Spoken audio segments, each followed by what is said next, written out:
하느님 아버지, 저번 주에 추운 날씨에도 불구하고 하나님께서 우리 믿음의 식구들을 다 지켜주셔서 이 자리에 모이게 하심을 감사하고, 주님 앞에 나올 때 우리의 믿음을 현실화시킨 물질을 드리게 도우심을 감사하고, 또 찬양할 때 우리가 온 마음으로 찬양을 했으니 받으시고 우리의 삶이 당신의 은혜와 자비로 충만할 수 있도록 도와주옵시고, 우리 성도들 하나님을 아는데 게을르지 않고 이 땅에 있을 때도 우리가 밥을 먹고 살기 얼마나 노력하는지 모릅니다.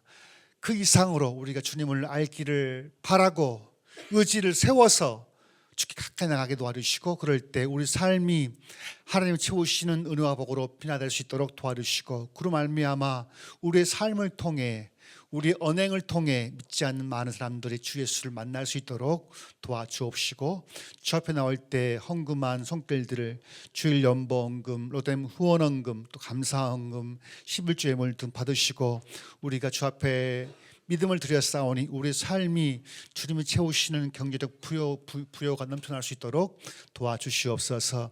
주님이 도우시고 함께 하심을 감사드리고 주 예수의 이름으로 기도합나이다. 아멘. 자, 말씀 같이 볼까요?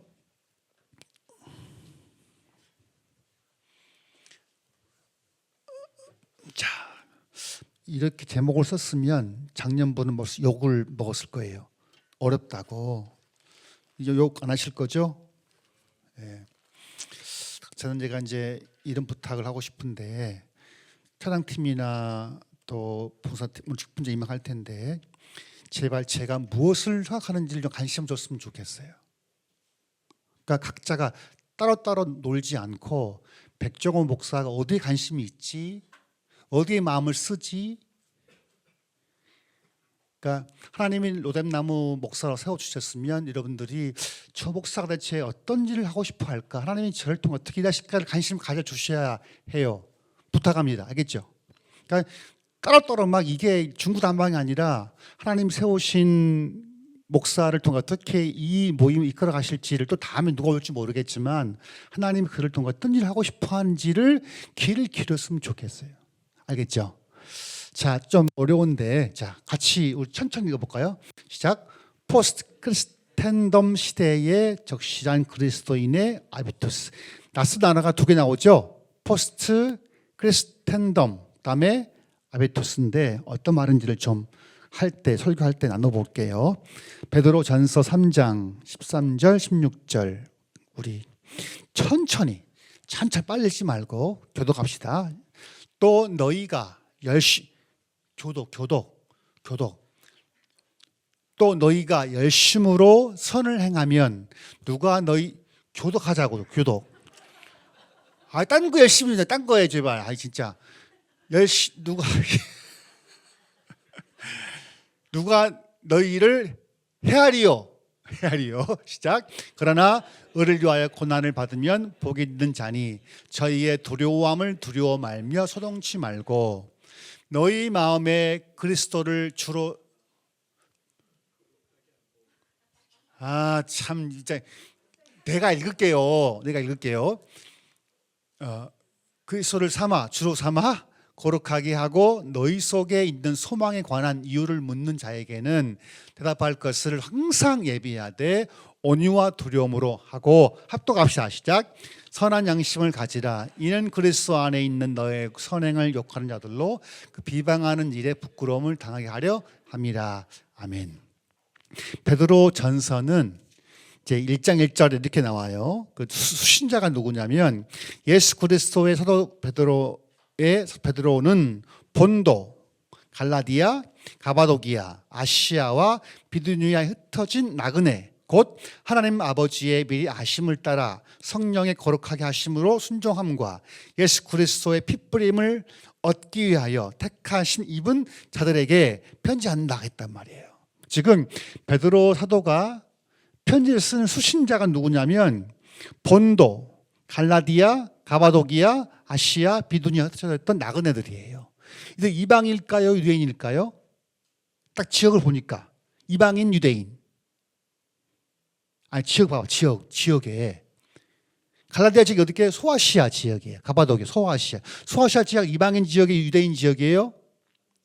이방인 지역이죠. 지금 베드로 사도가 편지 쓰는 그 독자는 유대인이 아니라 이방인으로서 그리스도를 믿는 사람들에게 쓴 편지예요. 그러면 소아시아 지역은 그 국가는 종교가 일치해요? 종교가 분리가 돼요? 종교가 분리됐죠. 자, 한국 사회는 기독교 국가예요? 종교 다원주의 국가예요? 다원주의 국가죠. 그러니까 옛날에 우리 목사님들은 성시화 운동 해가지고 시를 바친다. 성시. 그러니까 도시를 바친다. 이런 말 많이 들어봤어요? 성시화 운동 들어봤어요? 역시 다르구나. 우리 때는 막 그랬어요. 서울시를 봉헌합니다. 수원시를 주께 봉헌하겠습니다. 했단 말이에요. 막 시장이 혹은 대통령이 막 국가를 바치겠습니다. 했단 말이에요. 이해 안 돼요? 그때 그게 통했어요.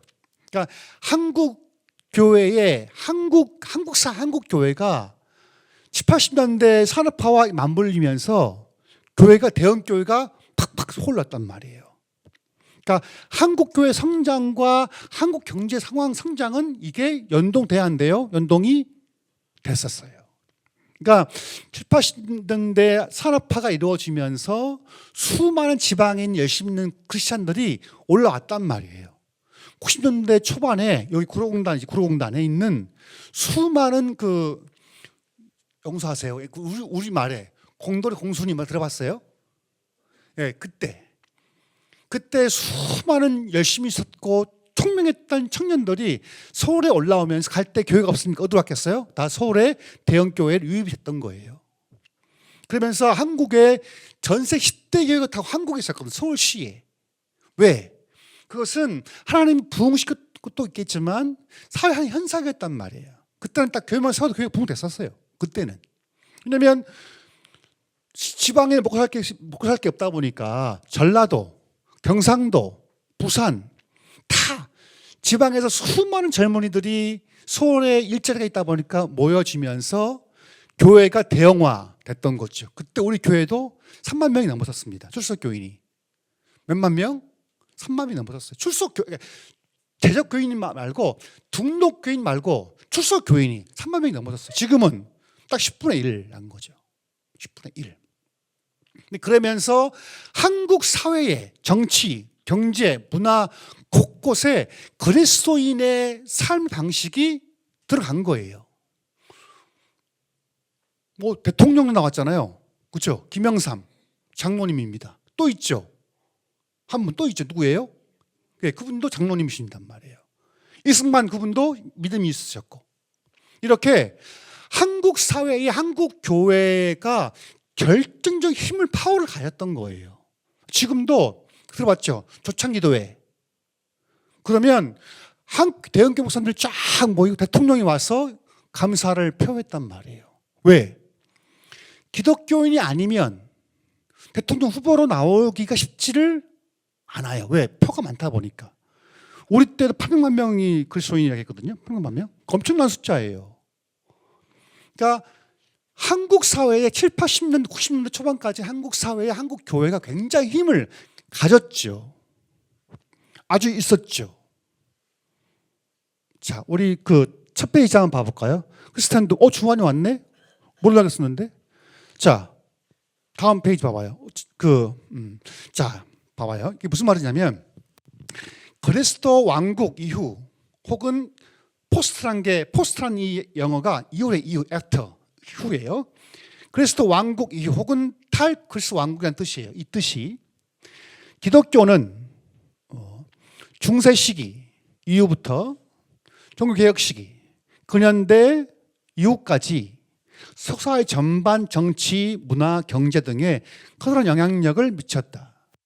하지만 지금은 기독교가 서구 사회에 가졌던 영향력을 상실한 상태에 놓여 있다. 영국도 더 이상 기독교 국가가 아닙니다. 아십니까? 선교학에서는 영국이 피선교지예요. 지금은. 영국에서 요청을 해와야 한국에다가 보내달라고 선교사들을. 이슬람도 많아집니다. 이슬람 자체가. 미국도 마찬가지예요. 더 이상 소수 사회가 그리스도 국가가 아니에요. 이미 소수화되고 있는 거예요. 숫자만이 아니라 더 나가서 이러한 시기를 뭐라 그래요? 포스트 크리스텐덤 시대라 그래요. 그러니까 소수 사회는 이미 그리스도 국가가 아니에요. 그럼 한국은 어떻습니까? 자, 한국은 기독교란 파워가 있어요, 없어요? 잘 봐봐요. 있긴 있죠. 지금도 기독교 인구를 한번 대략 어른 전막한 600만 명? 근데 작년에는 몇 번 했지만 합동측이라면 우리 한국 교회의 파이 중에 70%를 차지해요. 합동 통합측 장로교가. 근데 이 두 교단에서 작년 조사에 의하면 20만 명이 줄은 거예요. 더 줄었겠죠. 그러니까 이 두 교단 모든 게 완벽한 시스템이 갖춰져 있는 통합합동측 장로교단에서 20만 명 이상 교인이 교회를 안 나온단 말이에요. 또 한국의 보험화율 10%가 안 돼요. 한국은. 그러니까 지금 서구 사회가 겪고 있던 포스트 크리스텐덤, 기독교의 역할이 점점 힘을 잃어가고 있죠. 한국도 마찬가지예요. 점점 한국 사회, 한국 교회가 영향력이 있습니까? 다음 페이지 한번 볼까요? 우리 그 도표 한번 볼까요? 보여주세요. 아우, 너무 감사해요.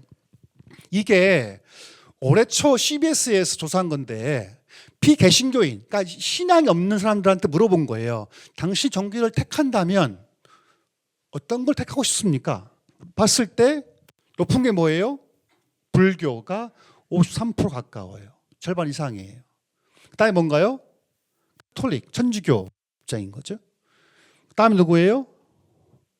원불교예요. 원래 보통 한국 교회는 3위였거든요. 4위로 떨어진 거예요. 원불교, 불교 포함하면 몇 프로인 거예요, 대체 이게? 거의 70% 넘어가잖아요. 그다음에 4위가 개신교예요. 5위가 뭐예요? 천도교예요.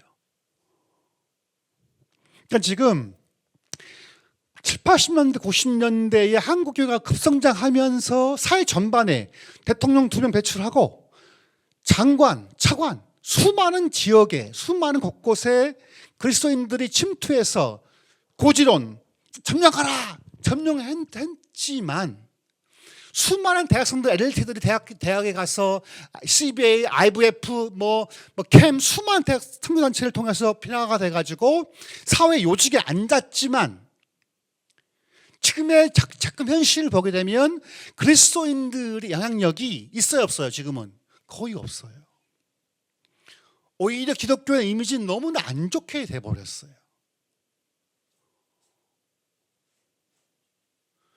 즉 한국 사회도 이미 포스트 크리스텐덤 시대에 들어왔단 말이에요.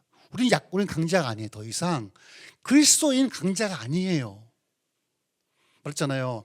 요즘에 교회를 개척하면 어려운 게 뭐냐면 교회를 얻으려면 세를 주진 않습니다. 안 줘요. 우리 큰애 친구가 한양대 다니고 있는데 걔가 다니고 있는 그 집을 싸게 샀단 말이에요. 월세로. 근데 싸. 왜 싸냐? 바로 교회가 있거든요. 교회 바로 옆에. 그러니까 소음이 심해가지고 금요철 때 막 통성기도 막 주의하고 막 주일날 하니까 반값 싼 거예요. 뭐 때문에? 교회 때문에. 요즘에는 교회가 들어온 것을 주민이 반대합니다. 그런 시대가 돼버렸어요. 지금 서구 사회가 지금 여전히 한국 서구 사회에서 기독교 국가로서 역할을 못하듯이 이미 한국 교회도 급속하게 70, 80, 60년대에 누려왔던 그 풍요, 다음 영향력들을 점점 이렇게 잃고 있죠. 여러분 이게 더 좋아질 것 같아요? 어떨 것 같아요? 여러분 상상해봐요. 좋아질 것 같아요? 어때요? 저는 비관적이에요. 저는 개인적으로 한국 기독교가 5년 뒤에 얼마나 남을 수 있을까? 대형교회가 존재할 수 있을까? 중대형교회가 살아남을 수 있을까? 고민이에요. 이 고민이요, 우리 다음 스텝까지 넘어갑니다. 이렇게. 아마 이런 속도로 가게 되면 기독교의 영향력은 꼴찌로 갈지 몰라요. 한국 사회에 벌받을지 모른단 말이에요. 마찬가지로 지금 베드로가 글을 쓰고 있는 이 본도 갈라디아, 가바도기아, 아시아와 비두니아에 있는 수많은 그리스도인들은 다수일까요, 소수일까요? 이 당시 이들은 초기 그리스도인들 수가 많았을까요, 적었을까요? 초기에는 많지 않죠. 주 1세기 로마 인구 1억 5천만 명이라고 보통 봐요. 인구 수가. 그리스도인들은 많지 않아요. 고린도 교회가 50명 넘지 않습니다, 여러분. 고린도 교회가 50명 넘지 않습니다. 또 갈라디아 교회가 많을 것 같습니다. 대부분 집에서 모였기 때문에 교회를 그러니까 교회를 지었던 것은 주 4세기 초에 교회를 지어요. 교회 건물을. 왜? 주 4세기 초까지 핍박이 있었거든요. 그러니까 교인들이 모임을 못해요. 그러니까 초기 3세기, 4세기 초까지는 부흥회를 못했죠. 그 당시에는. 왜? 잡히면 죽으니까. 무슨 부흥회를 해요? 못해요. 초기 교회는 몰래 밤에 모였단 말이에요. 밤에. 어디에서? 집에서, 무덤가에서. 혹은 어디에서? 무덤가에서. 왜? 핍박이 있으니까. 성찬할 때 어떻게 해요? 성찬할 때 몰래 무덤가에서 로마 사회가 기독교 어떻게 봤냐면 이제 이런 거예요. 잡히니까 로마 황제 숭배를 이제 했고 주 1세기 말에 도미티안 황제 때 하다 보니까 그리스도인들이 못 모여 집에서나 공개적으로 못 모이니까 무덤가에서 모여요. 뭐 하려고? 떡을 떼려고 밤에. 그러다 보니까 이제 어떻게 불러요? 초기 교인들은 자기들 멤버를 향해서 형제님 또 뭐라 불러요? 자매님. 이게 여러분 이 당시 어떤 말인지 아세요? 이 표현이 그때는 신분제 사회이기 때문에 주인과 노예가 있단 말이에요. 이렇게 형제 자매를 부르지 못해요. 전 세계의 식당에서 이모, 고모 이거 한국밖에 없어요. 그거 아십니까? 한국은 이모님, 뭐 고모님, 뭐 언니, 누나 이렇게 부르지 않아요. 속이는 그렇게 안 불러요. 우리만 그렇게 불러요. 이렇게. 그처럼 그 당시에 종과 주인이 남과 여가 같이 모여서 형제님 떡 드세요. 자매님 피 드세요. 하니까 소문나기를 그리스도인들은 누구라고요? 식인종. 소문이 났단 말이에요. 그러니까 초기 교회는 소수였고 힘도 없었어요. 이제 5천만 명의 로마 인구 중에서 그리스도인은 1%도 안 됩니다. 지금 베드로가 쓴 편지의 수신자들은 그 소아시아 지역의 소수예요. 극소수예요. 모여봤자 30명 모이는 거예요. 자기 신앙 공개적으로 표현할 수 없는 시대예요. 왜? 잡히면 죽어나가니까. 유대인들 핍박도 있고 다 죽이려 하다 보니까. 그 시대, 그러니까 지금 제가 볼 때는 이 베드로 전서의 수신자의 상황과 지금 한교회 상황이 너무 비슷해요. 바울이 베드로가 뭐라 하냐면 이렇게 편지를 쓰고 있어요. 자, 또 너희가 열심으로 선을 행하면 누가 너희를 헤아리요? 그러니까 너희 소수로서 살아가는 이방인 사회에서 수많은 신들이 있고 수많은 우상들이 있는 그 사회에서 정치, 경제, 문화적으로 힘도 없는 너희들이 살아갈 때 열심으로 선을 행하면 누가 너희를 해야겠느냐. 그러나 의를 위해서 고난을 받으면 복 있는 자니 저희의 두려워함을 두려워 말고 소동치 말라. 소수로 살아가는 게 어떤 건지 아십니까? 로뎀이 우리 교계에서 소수예요, 다수예요? 소수예요. 눈치 봐요, 사실. 너 따로 예배해? 이렇게 말하기도 하고. 하면 안 됩니까? 이렇게 말할 수 없는 거니까. 이거 좀 빼주세요. 이거 삭제해서. 그러니까 우리 눈치를 막 봐야 돼, 이렇게. 어쩔 수 없이 이렇게 눈치도 보고. 우린 주류가 아니에요. 우린 비주류. 본당의 이 입장에 보면. 또 우리 교계업은 한 교회의 주류예요, 비주류예요? 비주류예요. 또 한국 교회가 주류예요, 비주류예요? 비주류예요. 이런 상황에서 그리스도인이 어떻게 살아가야 되는가를 지금 말하고 있는 거거든요. 베드로는. 그래서 너희는 선을 행하라 이거, 선을. 어떤 거? 착한 일, 착한 일. 베풀고 돕고 섬기고.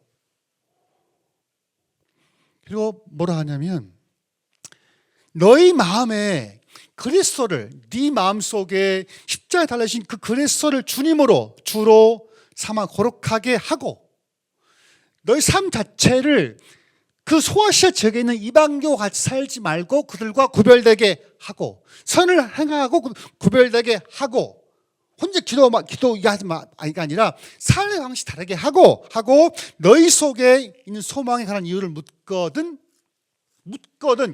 야, 예수 왜 믿어? 교회 왜 나가? 묻거든 대답할 것을 항상 예비하되. 제가 우리 로뎀나무 새신자 세가족 교사를 생각하면서 이런 거예요. 사람이 많지가 않아요. 그러니까 말씀을 많이 알고 모르고가 아니라 새 친구가 왔을 때 그걸 환대해주고 품어줄 수 있는 사람이 없는 거예요. 교회는 수없이 다녔지만 새 친구가 왔을 때 연락해주고 섬겨주고 구원이 뭔지, 은혜가 뭔지를 설명할 사람이 많이 내게 보지 않는단 말이에요. 제가 90년대 초반 때 읽었던 책이 있어요. 제자입니까? 라는 책인데, 후반 칼로스 오르테지 목사님이 쓴 책인데, 제자입니까? 이런 책이에요. 아르헨티나에 있는 목사님인데, 이분이 한 번은 이제 교회에 부임을 해가지고 엄청 열심히 교회를 부흥시킨 거예요. 그래서 이제 교인이 엄청 늘어난 거죠. 이 양반 탈진해가지고 기도원 갔다 와야겠다고 기도원에 가요. 교회에 맡겨놓고.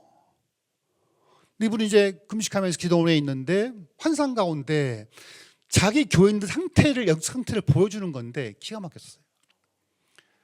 교인은 교인인데 다 아이들인 거야, 다 아이들.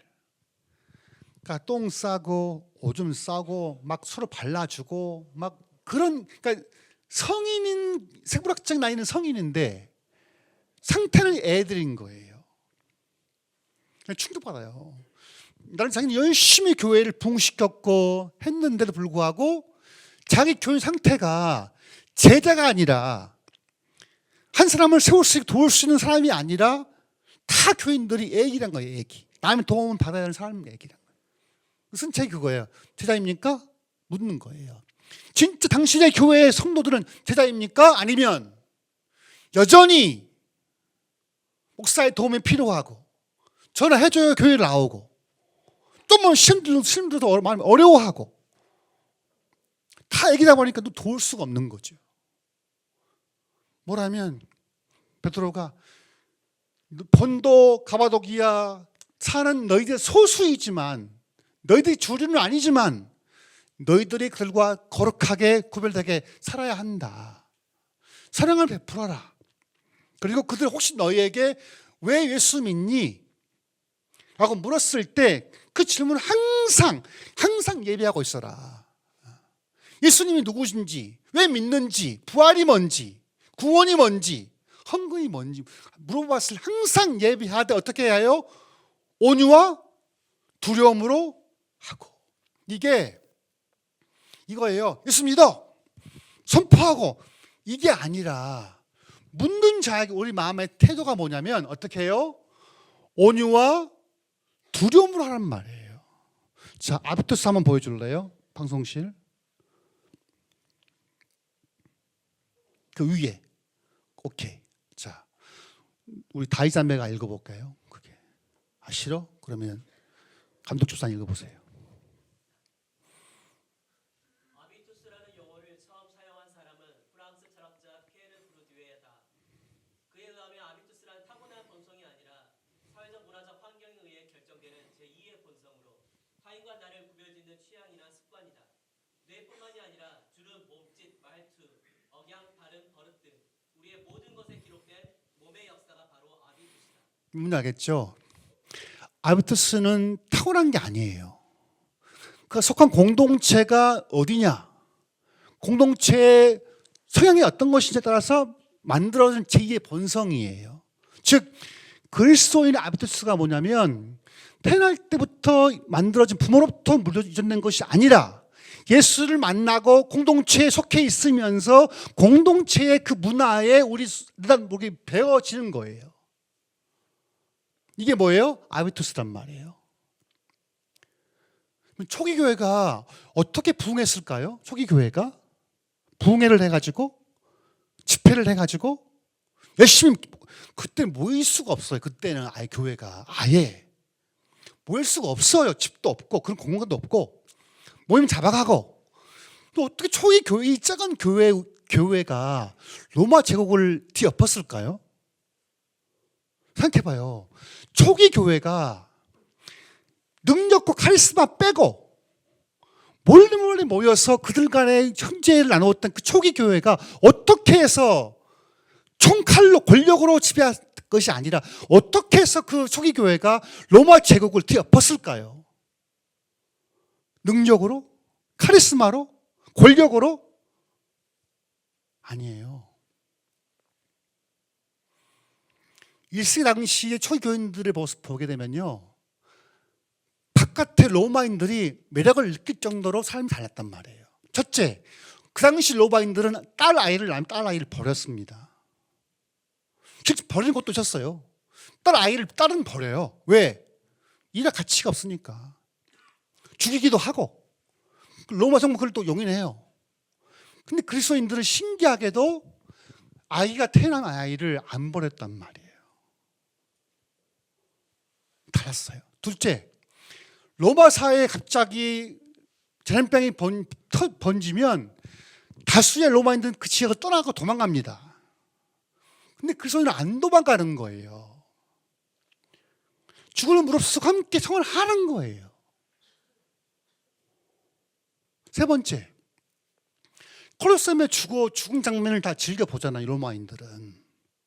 근데 놀라운 것은 그 죽을 때, 그리고 로마의 그 자유인과 노예가 평등하게 대하는 거예요. 자매여, 형제 불러주면서 평안히 죽는 거예요. 로마인이 두려움을 느끼는 거예요. 그들을 보면서. 저들이 뭐가 있길래 저는 저렇게 화평한 평안함을 누리지? 저들은 뭐가 있길래 종과 노예가 서로가 평등하게 대우를 하지? 저들은 뭐가 있길래 이 아이를 버리지 않고 키워주지? 저들은 무엇이길래 전염병이 터지면 자기는 도망가지 않고 나와서 도와주지? 즉 아비투스, 그리스도인 그 당시 아비투스로 인해서 로마인들은 두려워했던 거예요. 묻는 거죠. 야, 너 왜 그래? 너의 담대한 모습 오는 거야? 어떻게 신분을 초월해서 노예에게 형제라고 부를 수 있어? 그러니까 로마인들이 볼 때 그리스도인들은 진짜 무력했고 가진 거 없었고, 그렇지만 그들 삶의 모습 자체가 매력적이었거든요. 한국 사회에서 기독교가 이제는 더 이상 정치 권력으로 당을 만들어서 혹은 정치적 결탁해서 그리스도인 다음 아비투스를 보인 시대는 끝났어요. 지금은 베드로가 말한 것처럼 너희가 소수로 마이너리티로 살아갈 때 너희가 선을 베풀어. 그리고 그리고 다른 삶을 살아야 돼. 그리고 혹시 너희에게 묻거든, 타인이 당시 왜 교회가 왜 11조 왜 해? 그 아까운 돈을 왜 헌금하는 거지? 그럴 때 항상 예비하되 온유와 두려움으로 하고, 즉 위에서 명령하고 권력으로 짓누르는 게 아니라 겸손한 마음으로, 온유한 마음으로 하라는 거거든요. 그리고 16절, 선한 양심을 가지라. 이는 그리스도 안에 있는 너의 이 선행을 욕하는 자들로 그 비방하는 일에 부끄러움을 당하게 하려 함이라. 이상하게 그리스도인들은 거칠어요. 무례해요. 제가 볼 때는. 최근에 내 누님이 참 이야기를, 제 누님 있는데 누님 굉장히 보수적인 입장에 취한 누나예요. 갑자기 사람이 전화해가지고 막 나한테 하지 왜 와이프한테는 모르겠어. 와가지고 왜 백정호 목사가 그렇게 자파적 발언을 하고 막 뭐라 하는 거예요. 그래서 왜 그걸 왜 나한테 하지 왜 그러니까 왜 이렇게 무례하지? 리차드 마우라는 이 플러신학교 학 총장이 쓴 책이 있어요. 제목이 이거예요. Impolite Christian이에요. 무례한 그리스도인이에요. 무례해요.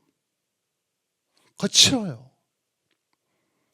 근데 지금 베드로는 뭐냐면 그들을 대할 때 네가 소수자로서 이방인을 대할 때 거칠게 하지 말고 온유한 마음으로 그들을 두려운 마음으로 준비를 하되 선한 양심을 가지라는 거거든요. 말했지만 더 이상 한국 사회 기독교는요 이미 끝났어요. 제가 볼 때 저거 더 내려갑니다. 10% 더 떨어집니다. 최근에 그 성착취물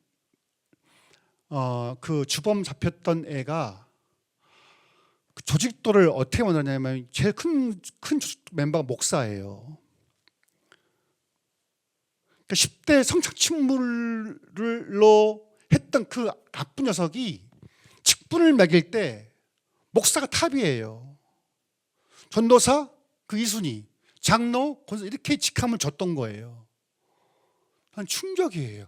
아니 어떻게 교회가 이렇게까지 돼버렸을까? 걔는 어떻게 배웠길래 10대 성착취물을 공유했던 그 아이가 조직을 구성할 때 목사, 전도사, 군사, 장로 이렇게 호칭을 준 거예요. TV 안 봤습니까? 야, 대체 기독교 어떻게 추락을 할 건가? 저는 요즘에 고민도 굉장히 많아요. 진짜 우리 한국 교회가 5년 뒤 10년 뒤 생존할 수 있을까? 주리는 고사하고 소수도 소수가 되는 건 아닐까?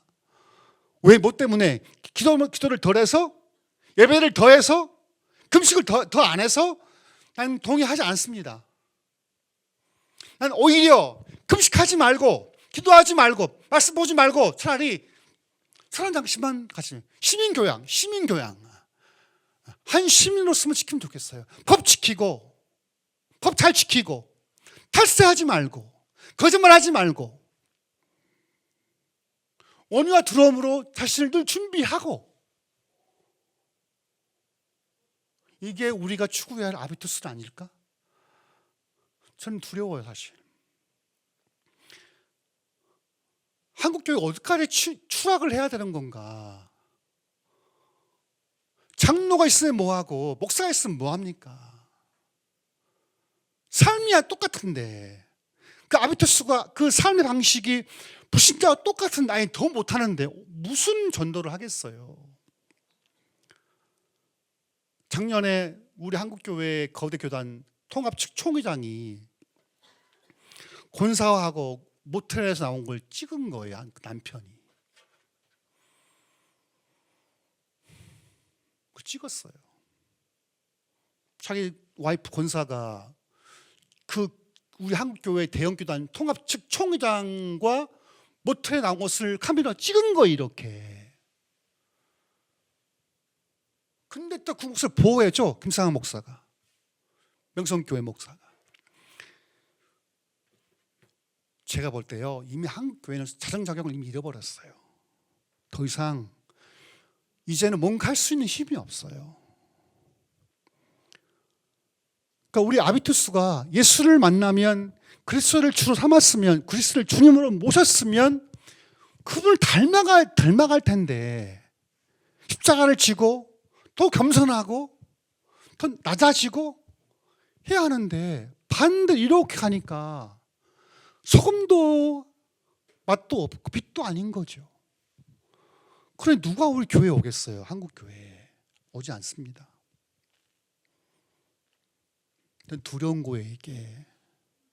난 또 우리 교회업도 그런지 않을까? 더 기도해야 돼, 더 말씀 봐야 돼, 더 열심히 해야 돼. 난 하지 마, 그냥 하지 말고 대신에 너희들이 살아갈 때 한 시민으로서 잘 지켜만 줘. 한 시민 교양으로 하나만 줘. 신호 잘 지키고 세금 잘 내고 이것부터 한 가장으로서 역할을 다 하고 직장인으로서 자기 할 일을 다 하고 그 다음에 주의를 해.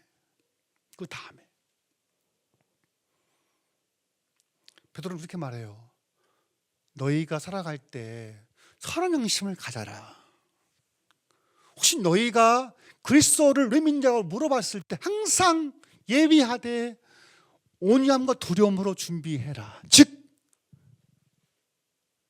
그들을 차이를 존중해가면서 무례하게 하지 말고 좀 폴라이트하게 좀 이렇게 갖게 하자는 거거든요. 그러려 여러분들이 강해져야 해요. 스스로 여러분들이 강해져야 해요.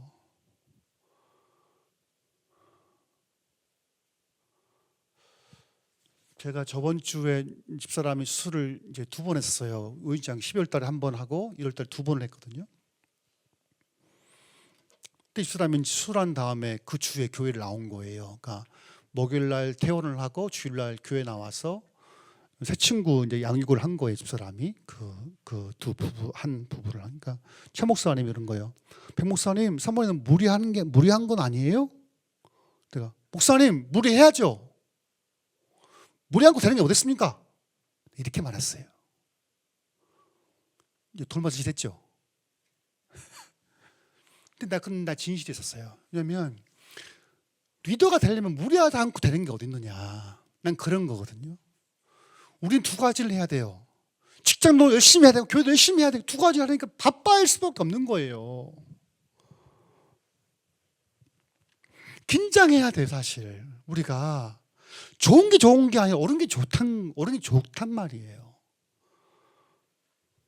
제가 아까 소도 말했지만 여러분 제발 병 목사가 어떤 꿈을 꾸고 있는지 관심 좀 달라고 난 이런 건 정말 처음 하는 거예요. 그러니까 하나님이 나를 백종호 목사를 통해 어떻게 로다임을 이끌어 가실지를 좀 나는 여러분들이 내 설교와 말에 좀 관심을 줬으면 좋겠어요. 왜 백종호 목사 성사를 왜 세우려 하지? 왜 성사를 세우려 하는 거지?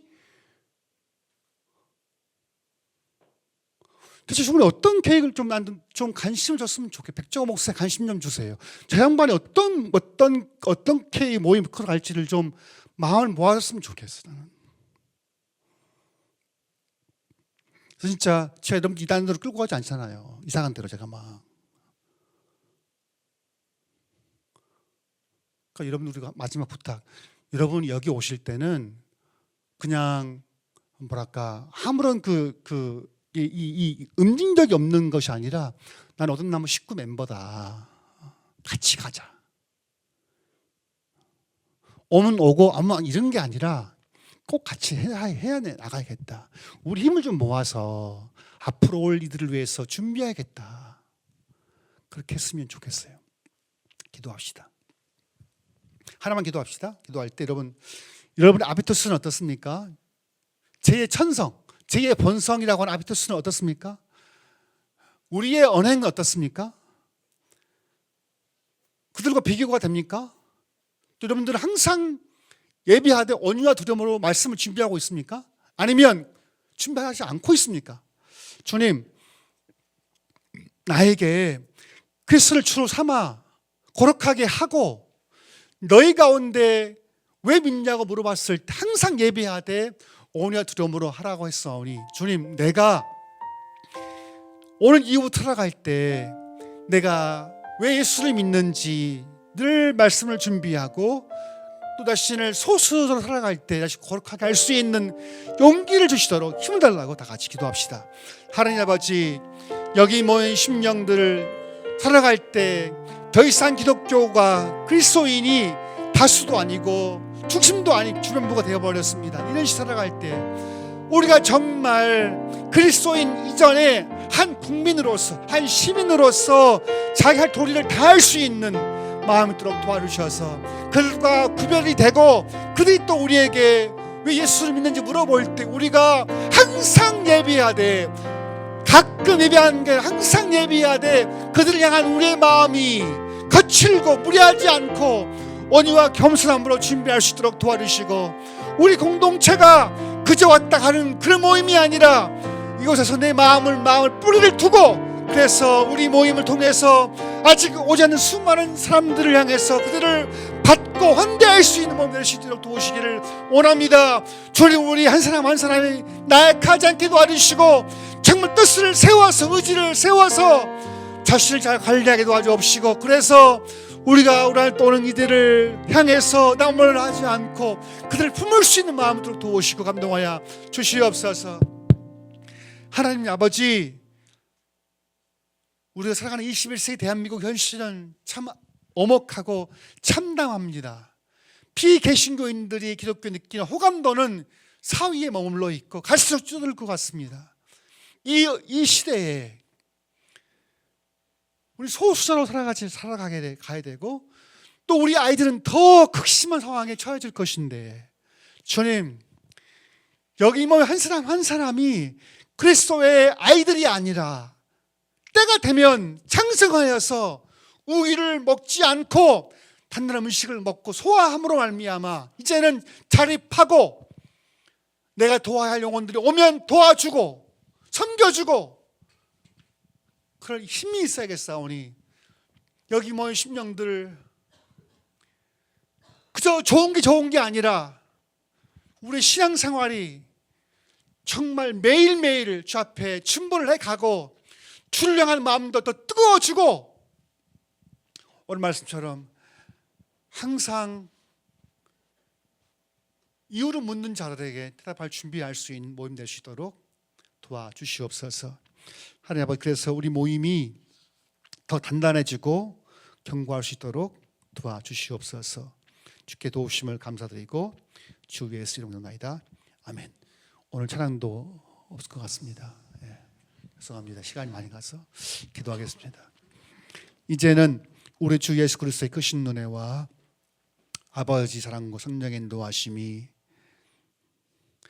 그리스도를 주로 삼아 자신을 거룩하게 하고 항상 할 말을 예비하는 모든 심령들에게 영원토록 함께 있을 지어다. 아멘.